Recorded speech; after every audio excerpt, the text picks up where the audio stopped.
Hey guys, आप सभी का स्वागत है मेरे न्यू ब्लॉग में।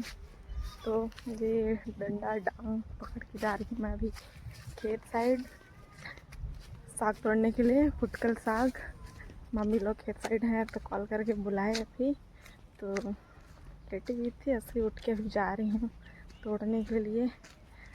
तो अभी फुटकल का सीजन है तो चलते हैं। गाइस, अभी जो पेड़ में तोड़ना था साग वहाँ पे हम लोग पहुँच चुके हैं, तो मैं पहुँच चुकी हूँ। और ये है वो पेड़, और चढ़ने तो पाते नहीं हैं, जो काट के गिरा रहे हैं उसी को तोड़ेंगे। इधर काटे हैं।